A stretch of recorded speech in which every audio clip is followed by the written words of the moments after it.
Welcome everyone to Royal Botanic Gardens Victoria, whether you're joining us in person here in Muir Hall or whether you're joining us online via the live stream.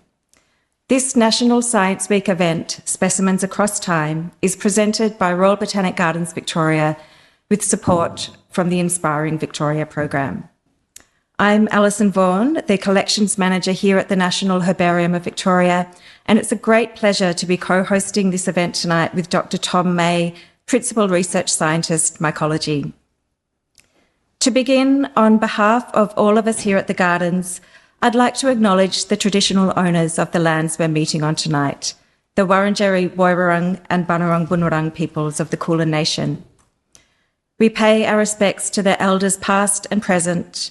We acknowledge the strength and resilience of their people and their culture and their ongoing connection to these lands, waterways and skies. Sovereignty was never ceded. We also pay our respects to the traditional owners of all the lands from which people are joining us online tonight, to any Aboriginal and Torres Strait Islander peoples in our audience, and to the traditional owners of all the lands on which specimens in the herbarium were collected. We acknowledge the rich and diverse ways that First Peoples of this continent have known, understood and related to the plants, algae and fungi that we seek to understand here at the Gardens too. And we embrace opportunities for two-way sharing of knowledge between First Peoples science and Western science. Tonight's event celebrates the 200th anniversary of the birth of Ferdinand Müller. And so it's very fitting that this event is being held in Muir Hall, within a building that is very much a continuation of Müller's legacy, even though it wasn't built until almost 40 years after his death. This building is home to the State Botanical Collection, a collection of over 1.5 million botanical specimens from all around the world, about 2/3 of which were amassed during Müller's lifetime. Each one of those specimens, has a rich story to tell. And tonight, science staff from the Gardens are going to share the story of 5 of those specimens that will allow us to examine or understand Müller's legacy through different lenses. But before we delve into the stories of those specimens, Tom and I will set the scene by giving a brief overview of the man himself and the herbarium collection. Thank you, Alison. So I'm going to give you a 2-minute Müller. Baron Ferdinand von Müller was born in Rostock, in what is now Germany, 200 years ago on the 30th of June, 1825. He trained as a pharmacist, but from an early age it was clear that his vocation was botany and he wanted to dedicate his life to it. Müller migrated to South Australia in 1847, partly for his health, but mainly because he believed he would be able to make an original contribution to the flora of Australia, which was still relatively unknown to Western science at that time. After gold was discovered in Victoria, he moved there, and in 1853 he was appointed first government botanist of Victoria. In 1857 he was appointed the first director of the Melbourne Botanic Gardens. Müller regarded these positions as two parts of a whole, the gardens and the herbarium.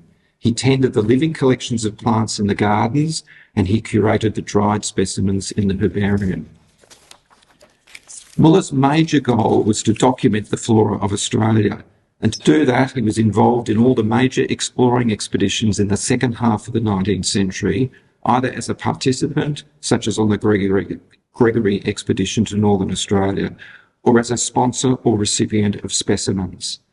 Müller was a prodigious correspondent, estimated to have written more than 100,000 letters to leading botanists and botanic garden directors all over the world, but also to politicians and bureaucrats, and importantly for his project to comprehensively document the flora of Australia, to a network of correspondence across the entirety of the continent.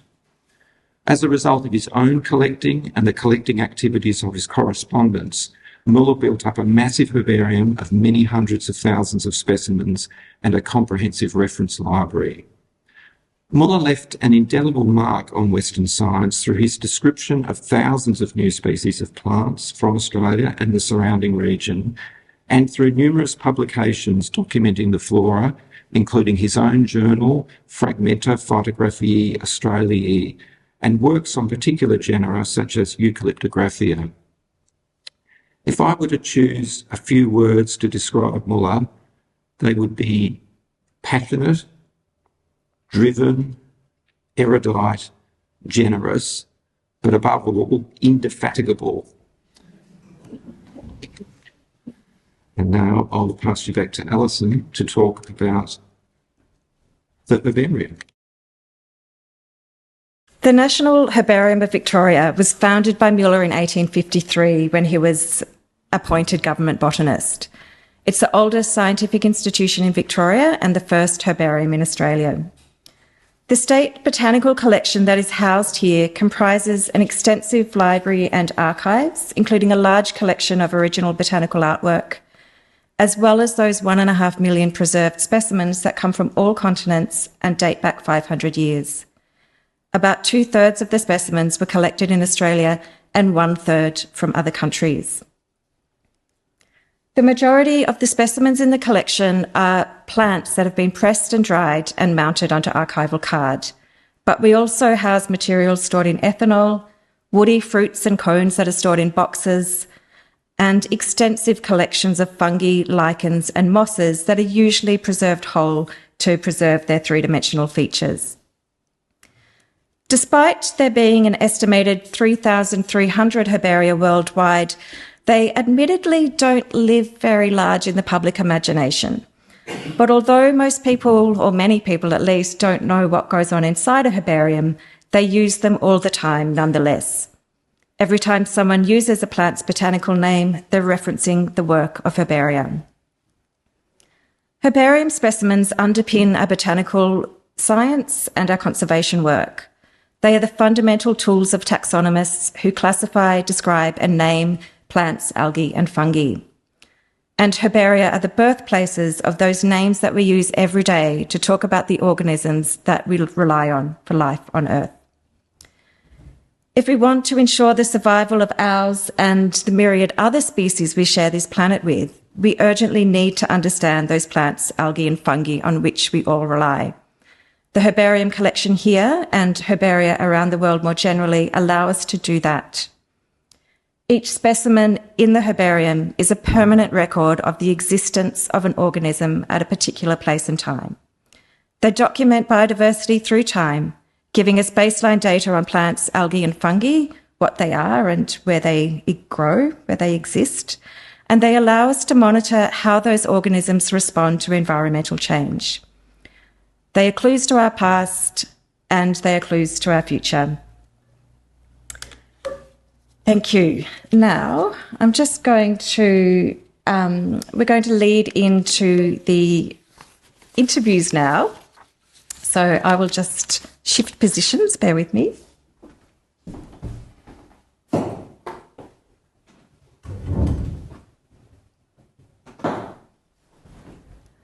Thank you. So most of the specimens you'll hear about tonight were collected in Australia, but as I mentioned, the herbarium collection is global in scope, and we're going to start with a specimen that's come to us all the way from the Netherlands. It's a specimen of particular interest to Dr. Rebecca Leggett, who's a curation officer here at the herbarium.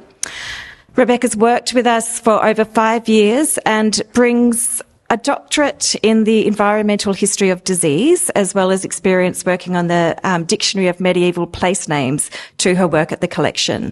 And while they might seem like obscure and unrelated bits of knowledge, as you'll come to see, they actually are quite useful. Rebecca, thank you. Tell us about your work as a curation officer. What's involved in that? Yeah, so I work in the curation team in the National Herbarium, Victoria, and I like to liken that role to being something like, a little bit like a librarian, only it's dealing with dried plants instead of books. A large part of the role is assisting researchers to be able to access our specimens so that they can undertake their research, and that includes both visitors to the collection or staff, but also sending out specimens to other institutions all around the world who might want to refer to our specimens.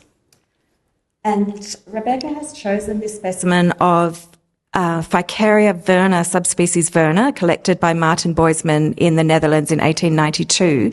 And I suspect that Rebecca first came across this specimen while working in a different job here at the herbarium on the Global Collection Project. Is that right? That's right. Can you tell us about that project? Yes, so the Global Collection Project is a donor-funded project where we were, they still are, I'm no longer there, but they're working to make the non-Australian material, which is Alison said is about a third of the collection, accessible to researchers.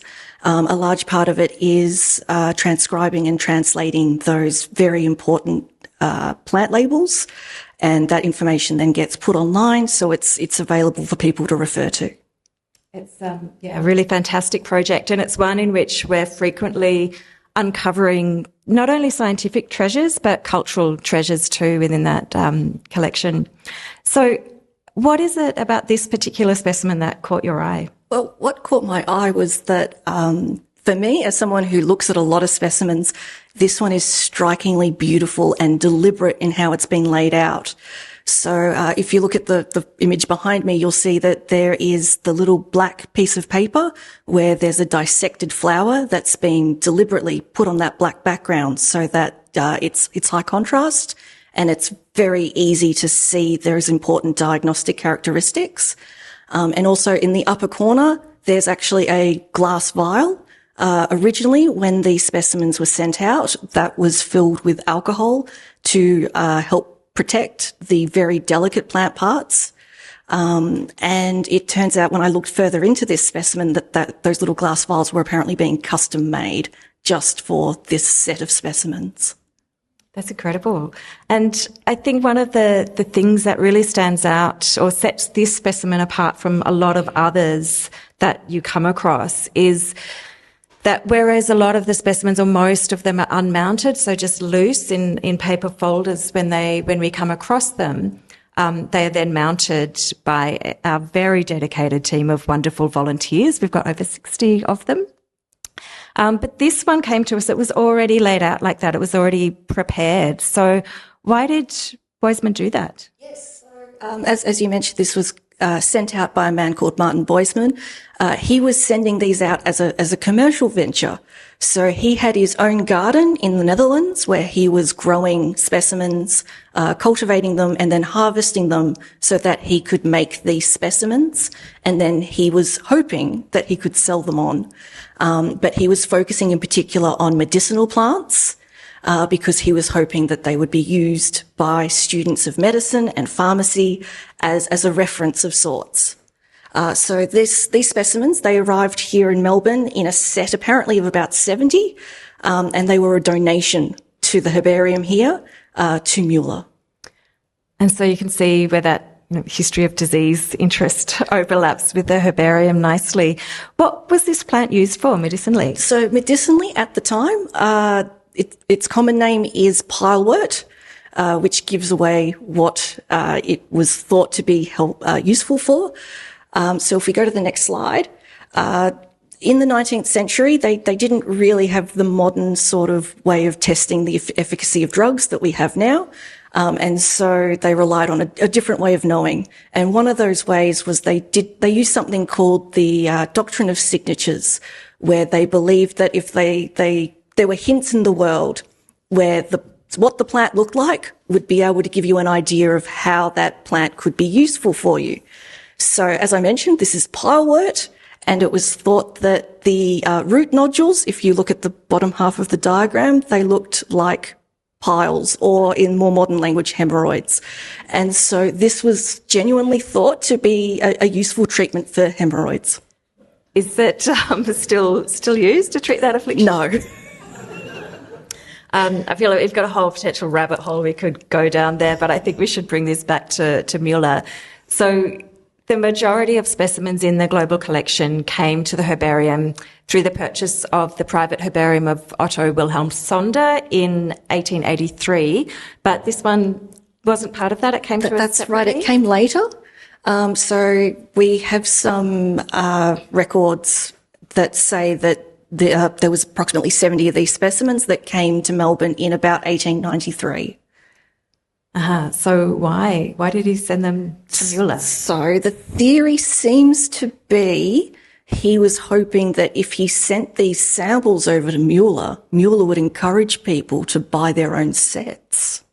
Did Mueller do anything? Did that work? He did, actually.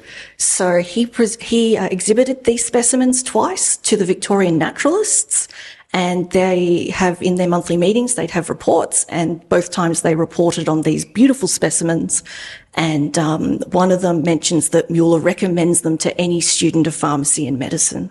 So it seems to me like this is the equivalent of a sort of bit like being a 19th century influencer. Yes, he was an influencer. Botany. So I think, send the sample product to the celebrity botanist and hope that other people buy it. So, Yes. good. And I think, it's an interesting comparison, but I think it does show just how much of a celebrity scientist that Mueller was in the 19th century. To finish up, Rebecca, can you tell us why you think this specimen is still important or relevant to us today? I think it's an important example of how plants and people are really closely interrelated. And I think it shows how much we rely on, even though this isn't a treatment used today, to be clear, it still shows how interrelated we are with plants and how often we do rely on plants to, for our health, and for our emotional well-being and for just we need them in our world. I'm sure this plant has a lot of useful properties, if not for treating piles. Thanks so much, Rebecca, for those great insights. And I love that connection between plants and medicine and how you've drawn that out for us. Thank you.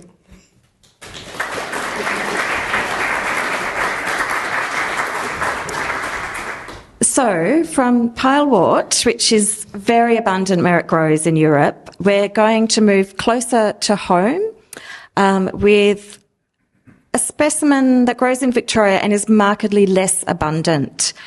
This specimen here of Commersonia dasyphila has been selected by Dr. Andre Messina, a seed bank botanist, who plays a leading role in developing and managing the Victorian Conservation Seed Bank.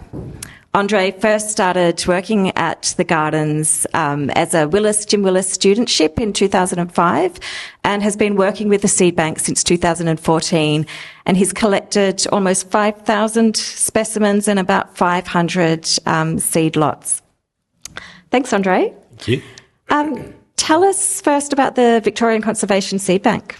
Yeah, so as the name suggests, it's a place where we store seeds in long term. So it's in a freezer at -20 to prolong their lives.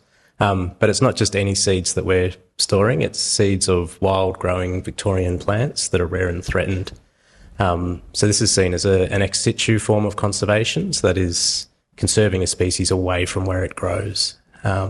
So this is somewhat of a safeguard against extinction for these plants. So if something were to happen where they occur in the wild, potentially go extinct locally or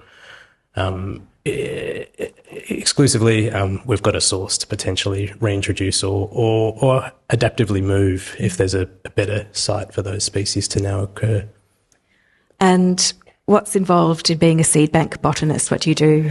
Yeah, so I've got quite a few roles at the Gardens, but in terms of the seed bank, I'm one of a team of 6 in the seed bank.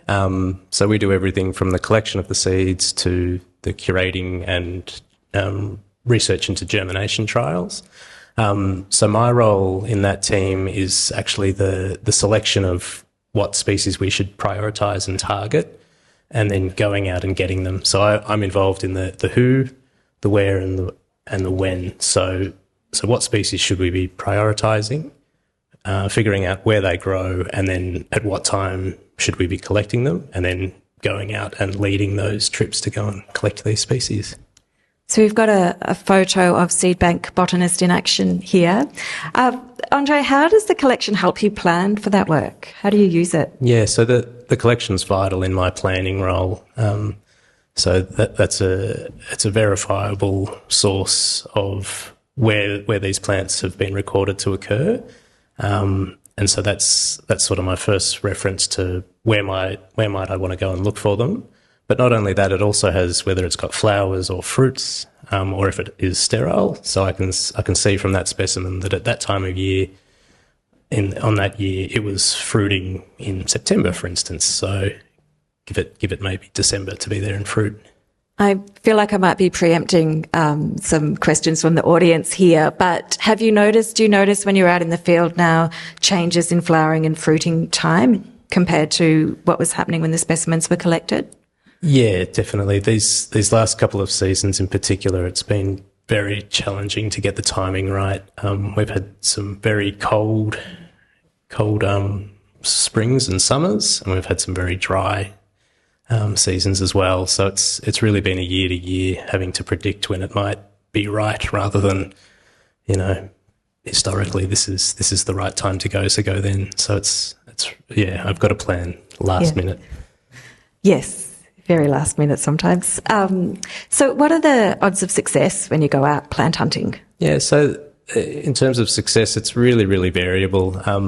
So even within rare and threatened species, some are well understood. We know where to go to look for them. We know how big the population is.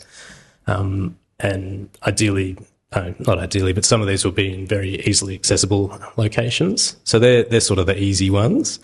But then there's other things that might not have been seen in 40 years. So we don't have particularly good records of where they are. It might just be a description. So I'd typically have 3 or 4 sites in mind for a species before I head out. But yeah, it really depends on the species. We probably should start talking about the species in question here.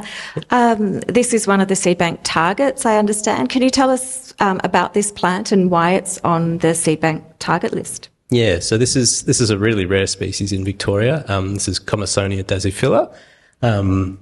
It's quite an interesting plant for me, personally anyway. It's in a group of plants that's largely tropical and subtropical, so it's unusual to have a member of this group in Victoria. It's actually related to things like brachychiton, the bottle trees, and also cola and cocoa. So it's an interesting group. But unlike those things, so this is a really, really rare species in Victoria. It's been recorded twice, 2 locations. This one here by Muller in 1853 at Mount Buffalo. And there's another site for this in East Gippsland near a town called Murrindal, which is sort of north of Buchan. So do we know why there's such... when was the Murrindal one collected? Yeah, and that's the other really interesting thing. So Muller collected this in 1853, and it wasn't for 100 years later that it was collected at Murrindal. So we have this period of 100 years of it not being seen at all in Victoria. Do you have an understanding of why that is? Yeah, I think part of the reason, one, it's in very remote tracts of land where it grows, but also it has a very specific germination cues. So this species is only seen after fire. So you get a disturbance such as fire, plants grow up, they do their thing, and after about 5 years, the plants fall over and die, and nothing will germinate until another fire or disturbance comes through. So not only is it rare in space, it's also rare in time. You have to see it after a fire. Yeah, I guess that goes back to that very last minute kind of planning that you have to do. So it sounds like, this specimen is quite crucial in helping to try and find that plant again for the seed bank. I know that in the collections, when we're cataloguing the specimens, particularly the older ones that might have a very broad locality, we sometimes use all sorts of different resources like expedition diaries or all sorts of old maps and things to try and figure out, to narrow down that locality. Was any of that information available to you? Yeah, I was really fortunate. I didn't have to go back to first principles and look at journals or anything like that. Our next speaker actually wrote a really nice article on Muller's collecting at Mount Buffalo. So that was a very good source. But there's also a couple of history books on Mount Buffalo that I was able to look into to try and find this thing. Yeah, great. And so what did you find out about Muller and Mount Buffalo? And yeah, so back when Muller was there, I think he claimed to be the first person to summit Mount Buffalo, which first European. Yeah, I think that's a much more accurate description. So I think we've got a shot of the... yeah, I think we do. Hang on. So there we go. So at that stage, we've got we've got a map here. So the yellow squiggly line is the current road up Mount Buffalo. So it heads sort of west from Port Punker, and it's a very meandering through forest. And then you get to the northern end of the plateau, and it's quite a jovial, I guess, route.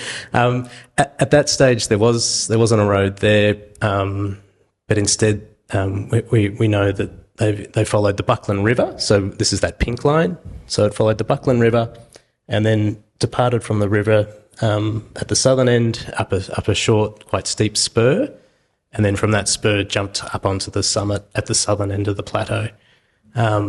So I think it's thought that there was some stockmen in the area, and this is a route that they would potentially take to take their cattle up. And I think even further back than that, I suspect this is a route that the Tanarong would have used for their moth collecting trips. So if you think about it, they needed to get to the really rocky parts of Mount Buffalo, which are at the southern end, and they would have followed the river and then done a short trip up a spur to get to where those moths were emerging.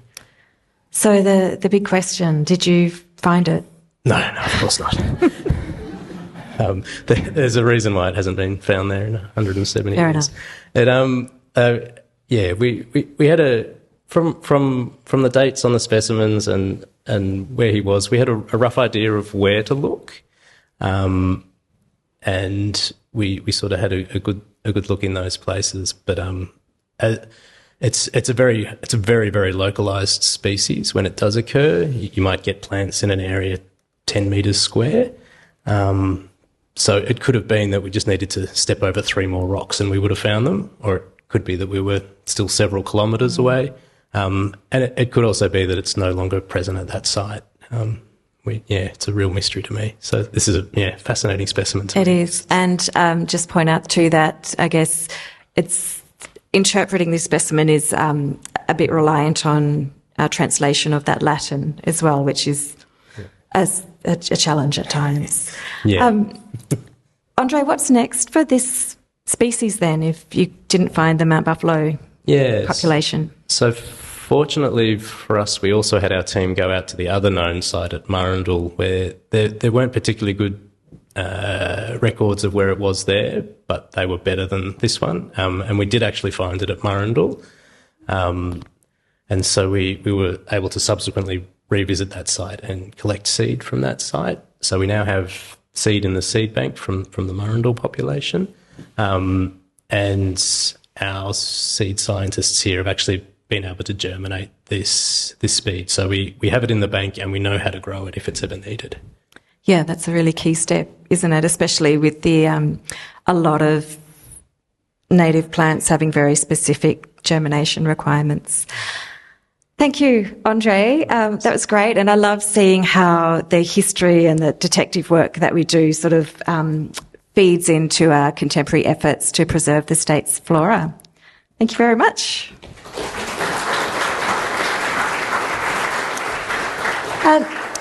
I'm just about to hand over to Tom for the next couple of conversations. And just a reminder that if you've got any questions, please log them as you go and we'll try to get to them all at the end. Thanks, Tom. Thanks, Alison. I'm going to go right back now to a specimen collected the day after Muller landed in Australia. And who better to walk me through this specimen than Dr. Sarah Morosky, a historian and honorary research associate here at Botanic Gardens, Victoria. Sarah's one of the editors of the multi-volume and now online Correspondence of Ferdinand von Muller project and has published extensively on the life and work of Muller. Sarah, what kind of connection do you have with Ferdinand von Muller?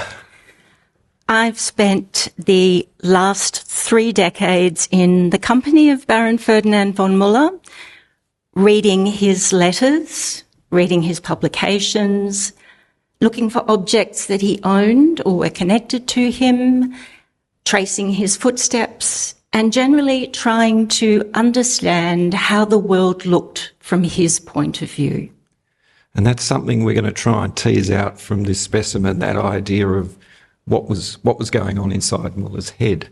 So why did you choose this particular specimen? I chose it because it shows me that when Muller arrived in South Australia in 1847, as a 22-year-old young man who'd only a few months before handed in his PhD, he was ready to get to work as a botanist immediately. We'll just look at that specimen in a bit more detail. And we can see here there's a number of labels. There's a recent label.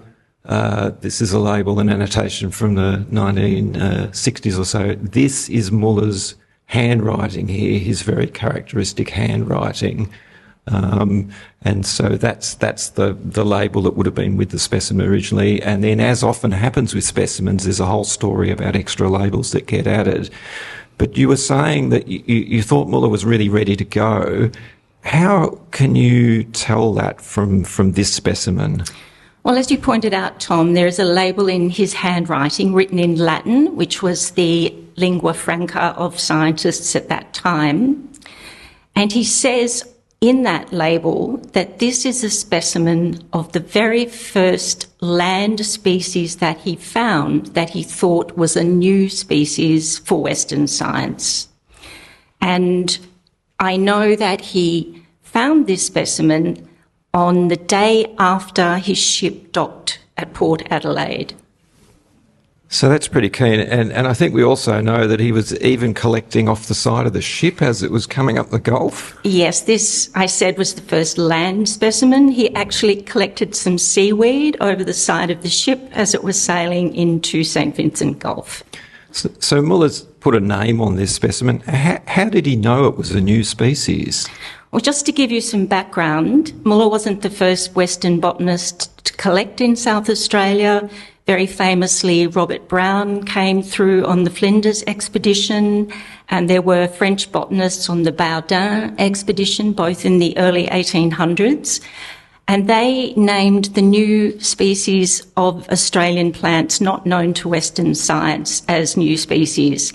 And Muller they were published in the Northern Hemisphere, and Muller read the descriptions of those species in books in the Northern Hemisphere, but he also brought precious copies of some of those books with him to Australia.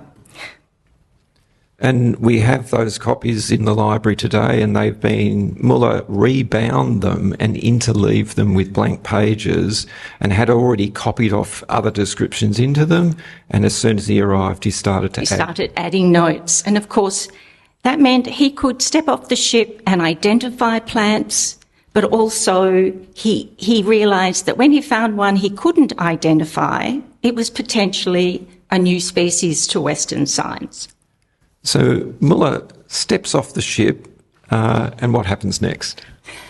Well, I can imagine him running down the gangplank, scrabbling over to the foreshore, and very excitingly grabbing everything new. Well, he was carrying a vasculum, which is the box that the botanists use to put their specimens in.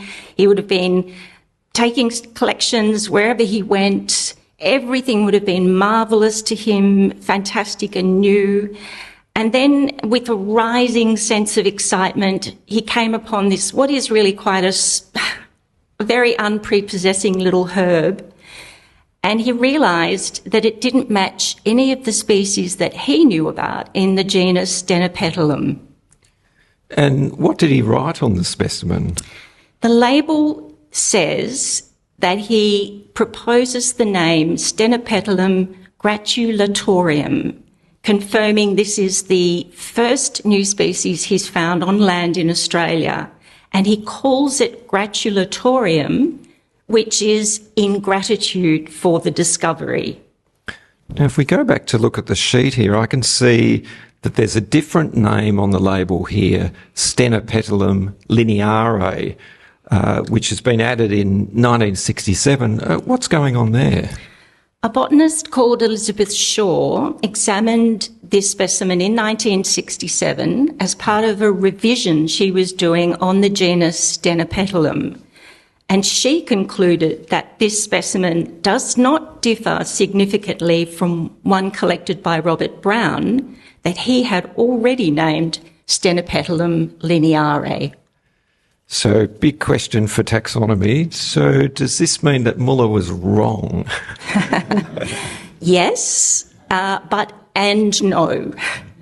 Botanists do sometimes disagree about where the boundaries between species should be, and then they can change their minds about what constitutes a species over time as they find out more about the plant or they have new methods of investigating the plant.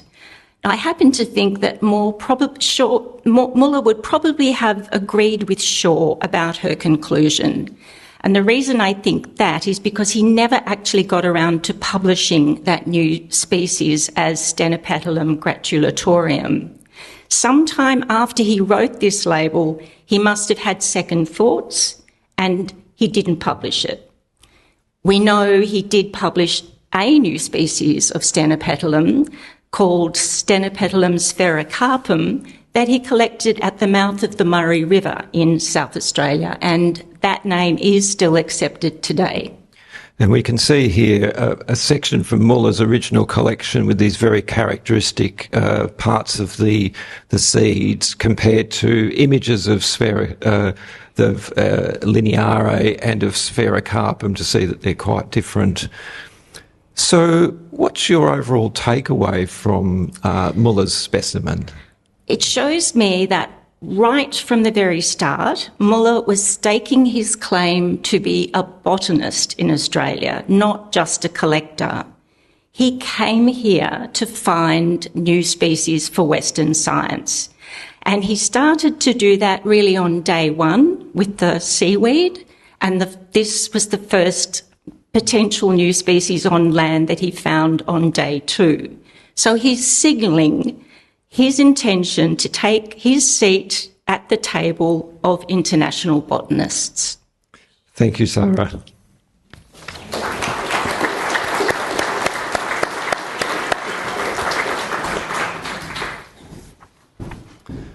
Thank you, Sarah, for showing how much one can read from the labels on just one specimen and giving us a real sense of Muller's keenness to take on the task of documenting the Australian flora. And my goodness, didn't he really get stuck into it after that? We're now going to move from a plant to a fungus, but stay in South Australia, looking at a specimen collected by Muller a few years later in 1851. And to talk us through this specimen, I'm joined by Luke Vaughan, research assistant in mycology here at the Gardens, who works with me in the mycology team documenting and describing new species of fungi. So, Luke, Muller collected this specimen, which we can see from the label. Again, we have Muller's characteristic handwriting here and the Latin on the label. But who made the identification?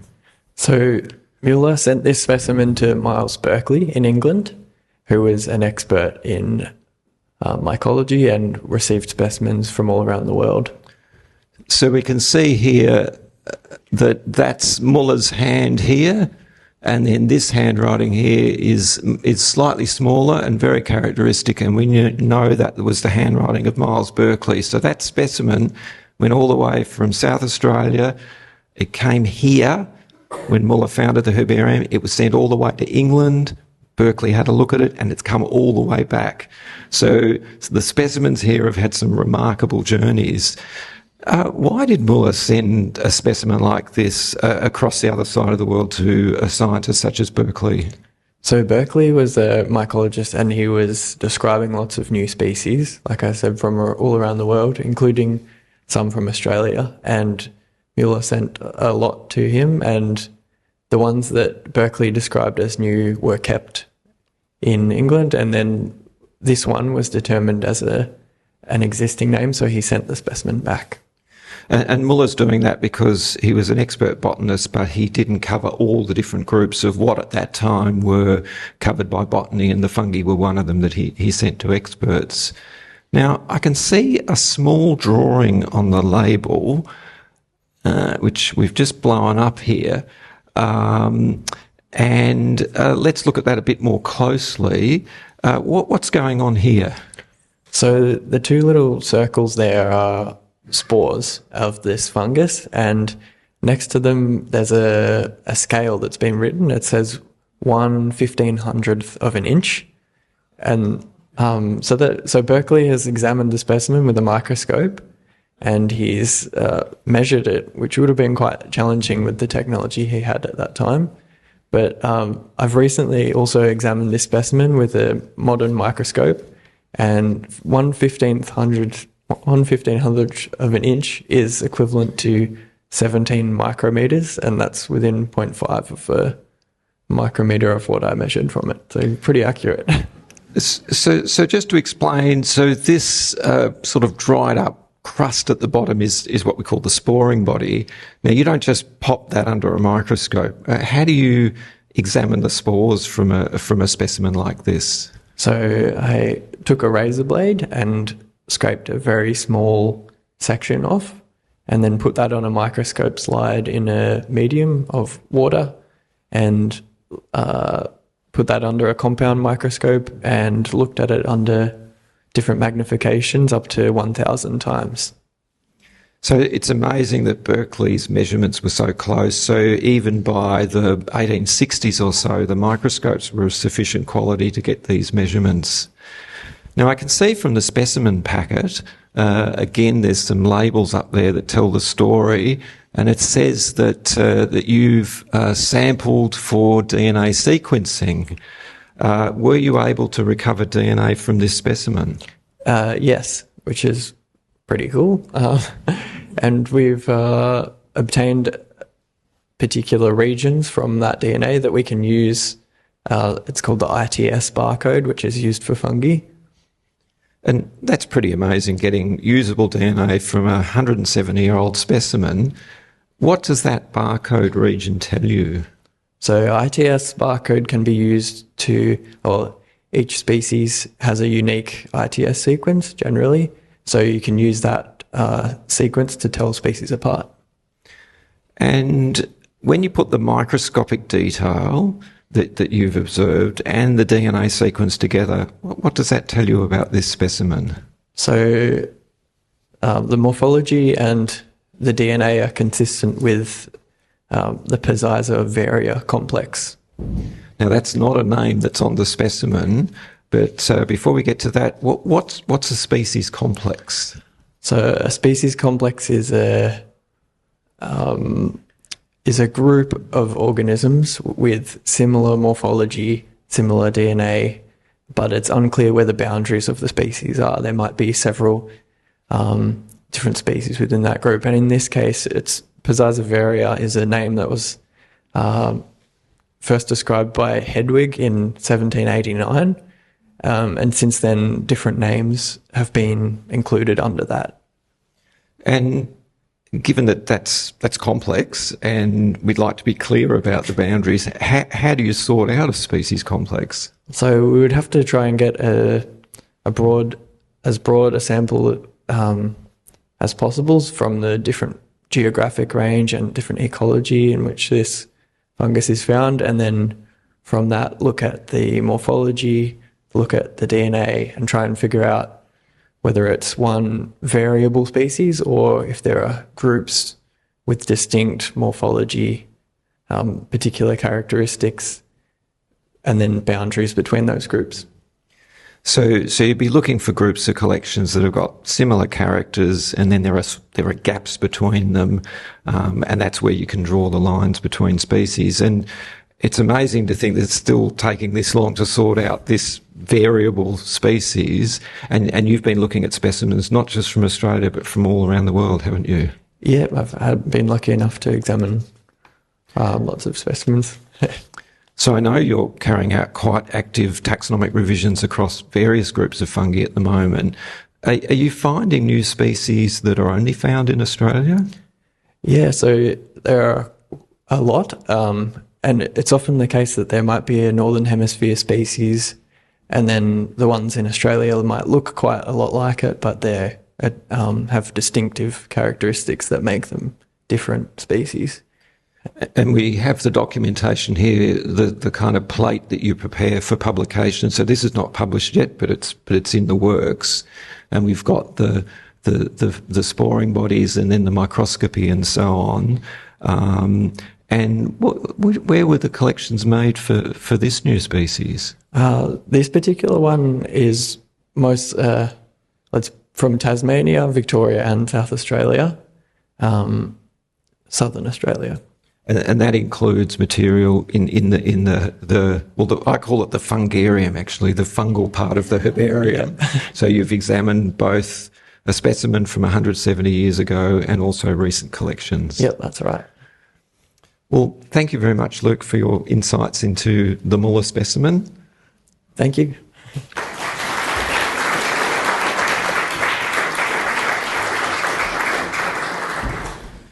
So clearly there's a lot more work required to sort out which species of fungi occur in Australia and what names to put to them.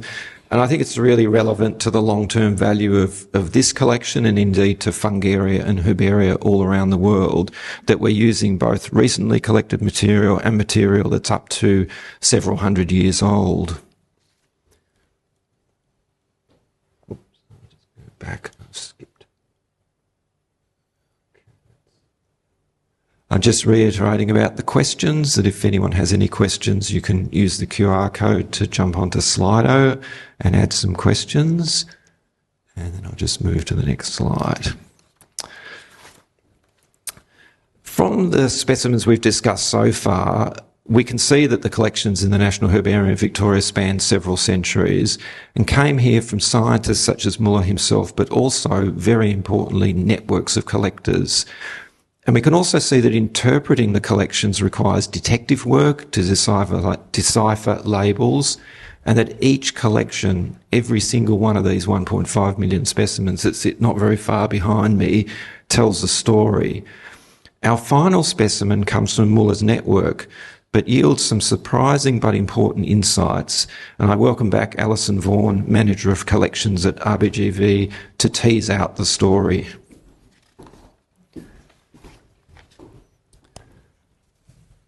Thanks, Tom. So, Alison, how did this specimen find its way to Muller? This is one of the specimens that came from Muller's extensive network of collectors throughout the country. Now, he did deliberately advertise for and recruit collectors throughout the continent. This one was sent in by a man named William Webb, who was a professional natural history collector. So he made a living collecting natural history specimens and curiosities and selling them. So he had a shop in Albany in Western Australia, he sent these specimens in to Muller. So we can see here the label that says Foot of Stirling Range Webb. Yes.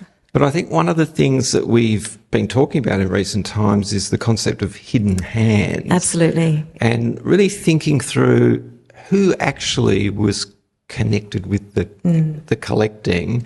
And so if we look at the other thing we often do with the specimens is we look at all the bits of paper that are associated with them, and often other documents. So here we have also a document. And what is that telling us about where this collection might have been? This one does, and so Webb would have sent. I'll just go back a bit. So when someone like Andre goes out and goes collecting, Andre's very thorough, and every single specimen will have its own label prepared by the collector. Back in the 19th century, with this network of collectors, we'd often get a whole batch of specimens that would come in potentially unlabeled, but with a letter, and the letter would spell out the information about where it was collected. Now, oftentimes we don't have those letters directly with the specimen, but this one was retained with it. And that was really fortuitous because it allowed us to see that even though Webb, being the person who sent the specimens in, has been credited as the collector, the letter accompanying that specimen tells us that it was gathered by my wife's friend, Mrs. Eads, and my son, 10 years of age. So that's the highlighted text that we have in the letter. And what do we know about William Webb's wife?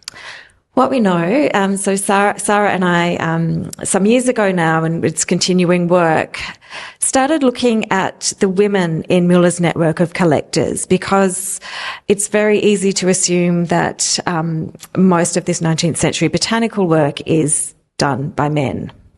And while the majority there was a surprising number. We found a surprising number of women in Muller's network of collectors.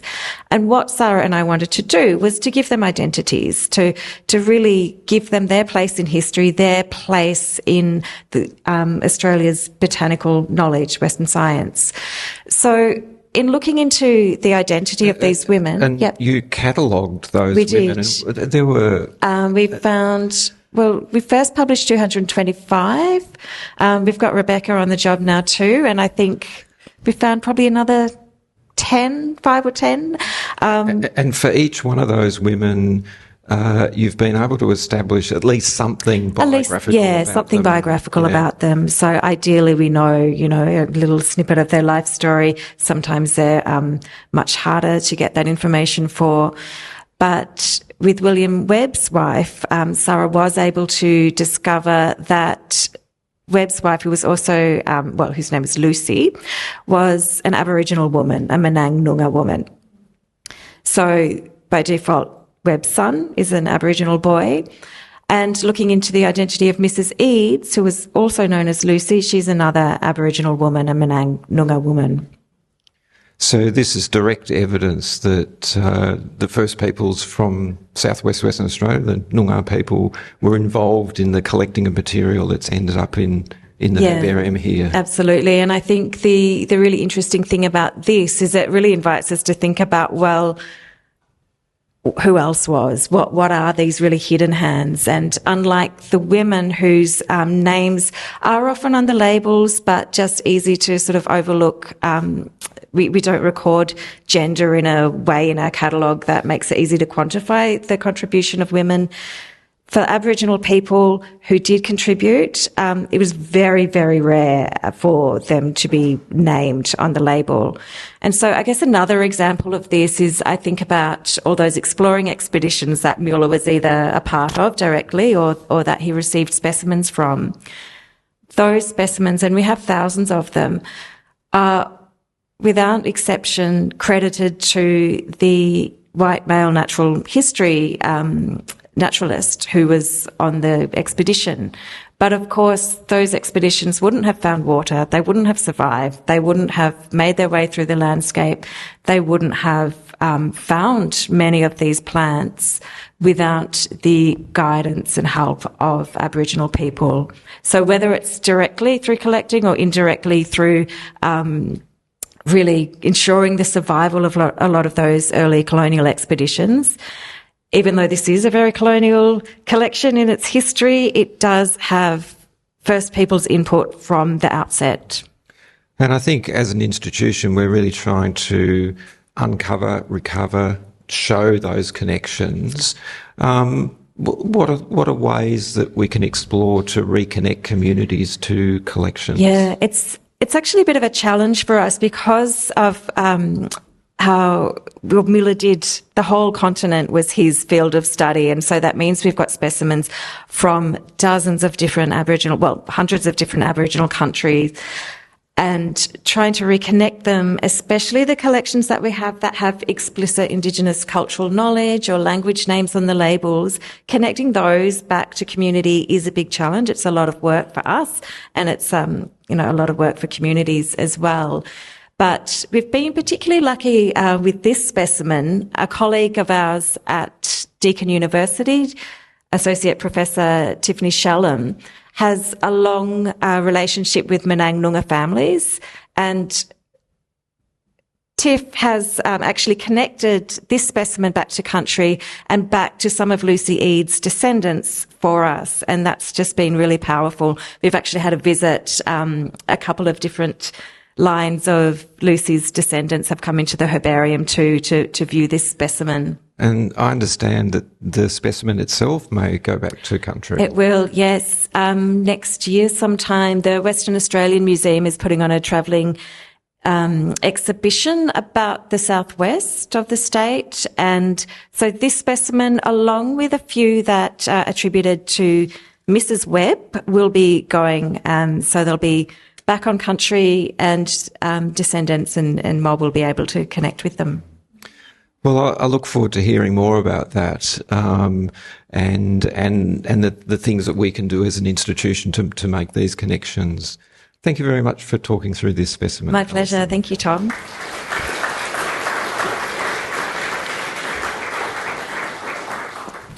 Well, thank you very much, Alison. And also thanks to Rebecca, Andre, Sarah and Luke for sharing their insights into the specimens that they chose. You can see from this snapshot of just 5 collections out of 1.5 million, what a treasure trove of material there is amongst the collections of algae, fungi and plants in the National Herbarium of Victoria. The specimens embody past histories. They're of immense scientific value to current research, and they'll go on being relevant into the future. And I think Muller would be chuffed to see us discussing some of his collections in this bicentenary of his birth. But I think he'd also be very proud to know that the institution he founded is still going strong. Now, I'm just going to move on to that. Now, that is not the QR code for the questions. The QR code for the questions is the one. It is the QR code for the questions. Okay, so that is so. At this point, I'd like to invite all of our speakers up to take some questions.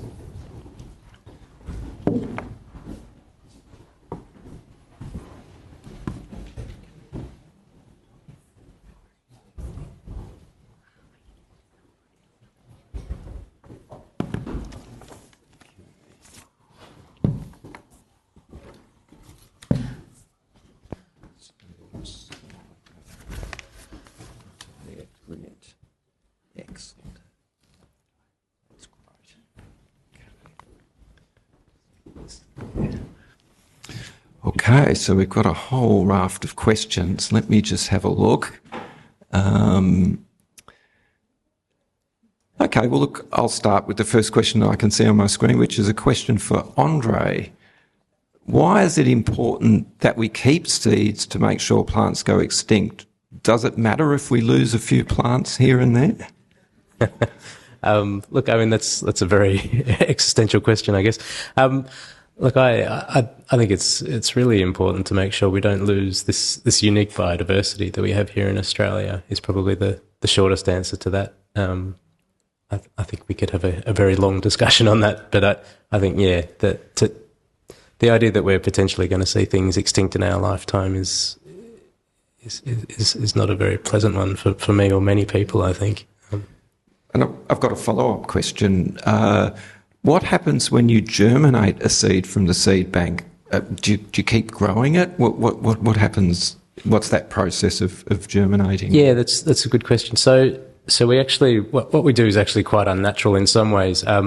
We need to be able to quantify when we get growth or germination of a seed. So obviously, if you're doing that into soil, you're not going to see the roots emerge. And it might be several more days or weeks before a leaf emerges out of a pot, for instance. So we actually grow these on petri dishes in agar solution, so it's like a sugary solution. And with that, we can actually see when the first root emerges, and we can record very accurately how long it took to germinate. So these are obviously quite precious species. Quite often we're growing things that are really, really rare in the wild. And so for these things in particular, we will try and remove from that petri dish and grow on in the nursery here. And they generally end up as display plants here because we don't produce tens or hundreds of plants. We might get 5 or 6 plants, which it's very labour intensive to try and get them back into the wild, for instance. So we tend to hold on to them here. But if we know that there's a home for them, we will actually look at getting them back into where we got the plants from. Thanks, Andre. I've got a couple of questions for Sarah. Will that microphone come over? Because I'll ask 2 questions. The first question is, why are there 2 different spellings to Muller's name? And secondly, what's Muller's favourite plant? When Muller was born in Germany, his name was spelt M-U and then an umlaut, 2 dots over the U, L-L-E-R. He kept that spelling when he first came to Australia, and some of his earliest specimens have that spelling. And then in I think it was about 1849, he became a naturalised British citizen of Australia, and he changed his spelling to M-U-E-L-L-E-R. And I assume he did that because his fellow settlers, mainly British people, would find that easier to cope with. Because, of course, British names do not have accents. Now, that second question, what was his favourite plant? Muller never met a plant he didn't like. He loved them all, and he loved Australia's plants. He didn't see any need to bring plants from anywhere else except for study or just to add to the pleasure of what was here. He did speak very highly of a plant that he called the Prince of the Eucalypts, and that was the blue gum, Eucalyptus cameldulensis. No, sorry, Eucalyptus globulus. Let's get it right. He grew the blue gum here in the Melbourne Botanic Garden, and it was actually seen by a French visitor in the mid-1850s. And from there it was taken back to France. It was grown in French colonies. Muller exported seed all around the world. Of course, there are people in California who now think gum trees are native to California. Through Spain and Portugal, Mediterranean countries, South America, Africa, there are a lot of eucalypts around the world, and quite a number of them are there because of Ferdinand von Muller. Not all of them welcome anymore. Thank you. Thank you, Sarah. I've got a couple of questions for Luke. So the first one is, can you see variations between the DNA samples from 200 years ago versus the same species collected recently, or do they have the same DNA sequences? For a specimen that is the same species, it will have an identical sequence as, even if it's 170 years old. So I guess that's because the barcode region that we're using doesn't evolve particularly fast, and it's relatively the same within a species. So a couple of 100 years is not enough to pick up any genetic change. So that's why they're really good, aren't they, these barcodes? And a second part of that question, now this has been directed to Andre, but I'm actually going to give it to you because I think it's about eDNA. And the question was, can eDNA be used for plant hunting? But I actually think I'm going to change that to, can eDNA be used for fungi hunting? So would you like to explain what eDNA is and how it can be used? So eDNA means environmental DNA. It's DNA that has been isolated from an environmental sample, which could be soil, or in some I've seen it's an air sample, dust from floor I have seen. And from that you can do what's called metabarcoding and find out all the different fungal species that are contained within that sample. And you might find a signal of a certain species in a soil sample that's collected in a certain place, but you might not have ever seen a particular fungus there. So that eDNA being found in a place could be a sign that you could look for that species in that place. And of course, one of the really important things about our institution is that to make that match up, you have to have a reference sequence. Where do the reference sequences come from? So the reference sequences come from herbarium specimens, and it needs to be linked to something physical that is stored in a curated way, like a herbarium specimen, so that people in the future can look at that. And And one of the tasks we're working on at the moment is to ensure that we have a reference sequence from every species of fungus that we have in the fungarium, and then to try and make sure that all the known species are represented here. And once we have a sequence from everything that's known, that's a real game changer for taxonomy, for environmental DNA and so on, because it means if it's new and doesn't match, we know it's a new species. Now, I have a series of questions for you, Alison, and I'm going to try and wrap them up into one question. We know that colonists believe they discovered in inverted commas plants. How does RBG as an institution deal with the fact that all these plants were known, understood, named and used by First Peoples? And there's also a question here about, is any of the research that we're doing about the hidden hands, the reconnecting specimens to mob and country, has that been published? So there's an interest in knowing more about it. And there's also a final question, should we give the plants back to Aboriginal people? So I'll pass that on to you, Alison. Thank you. These are fantastic questions, and I'm really glad there's a lot of interest and thought going into this. I guess in terms of that question about discovery, it's something that we have been changing our language about here, not claiming that they are new. We're not claiming that these things didn't exist until they had, what was a white man looking at them, really. We're talking about them as being undescribed. So really trying to contain the work that we do and acknowledging that it's one way of knowing. We operate within one way of knowing, and we recognise that there are other equally valid ways of knowing plants, algae and fungi as well. I've got these questions here. I just need to remind myself of what was the next one, Tom. Oh, they've disappeared. A question about whether any of this is published. So there's a little bit in terms of, there's a project that I'm working on and there's an extended abstract published for that.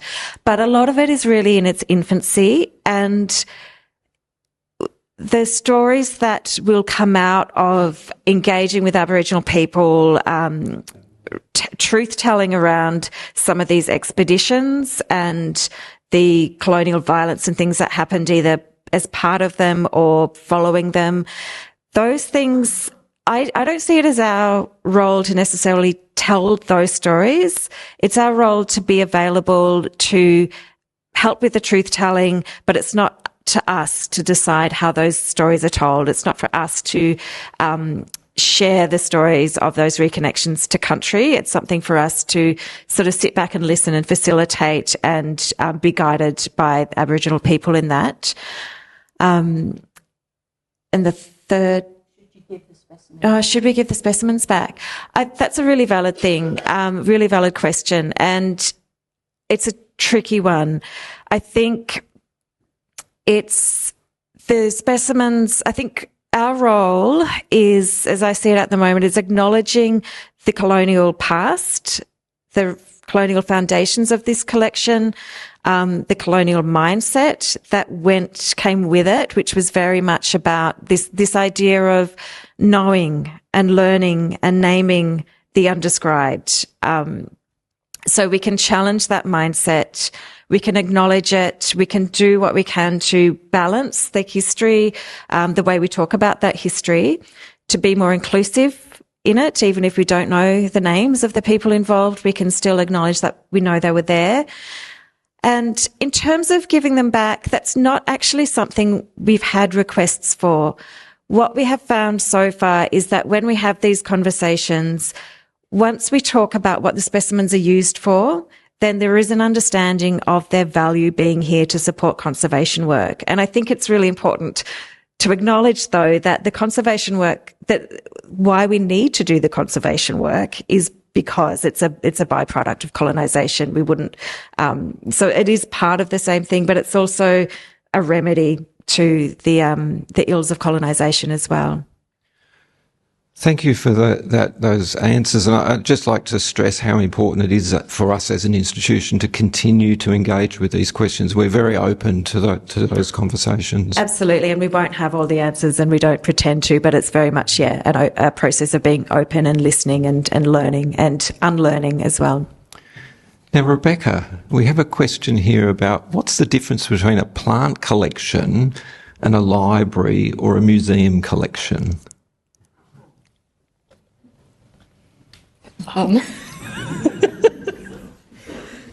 So plant collections are, actually, maybe, do we have the slide of what it looks like in the collection? I think so.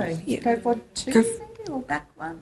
Oh no. It disappeared. Sorry. It's gone. It's gone. Oh no. Oh well, I'll just have to explain to you what it is like behind the wall. Yes.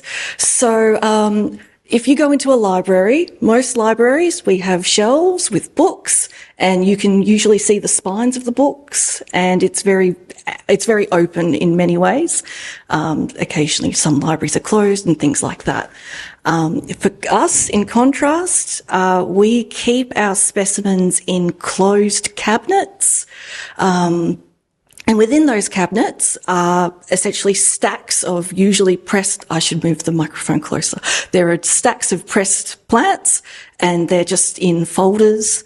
And instead of systems like the Dewey Decimal System, we instead will sort our plants by the species name and also then by geography. And so it's a similar concept to a library in the sense that we still have to be able to accurately store things and then retrieve them.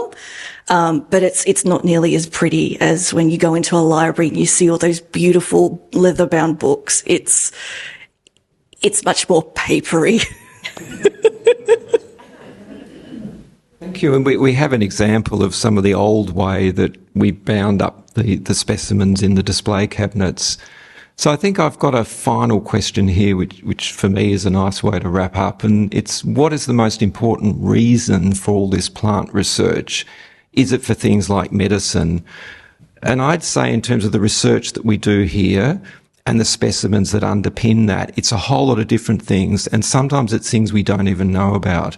So yes, medicine is important. I know in my own research for fungi, I've been involved in the analysis of fungi, looking for new medically active compounds that might be antibiotics or anti-cancer or antiviral agents.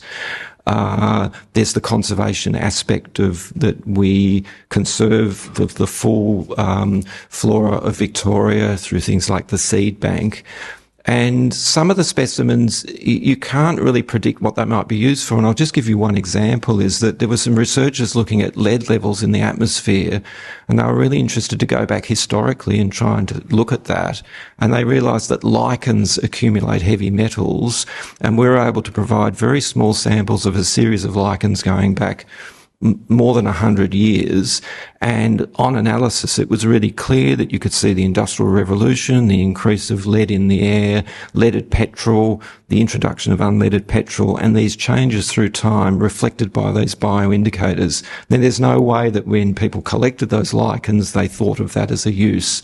So there's a lot of different reasons why we need to keep this storehouse of material, and taxonomy really underpins all disciplines in biology, so having those accurate names is just a really important thing that we do.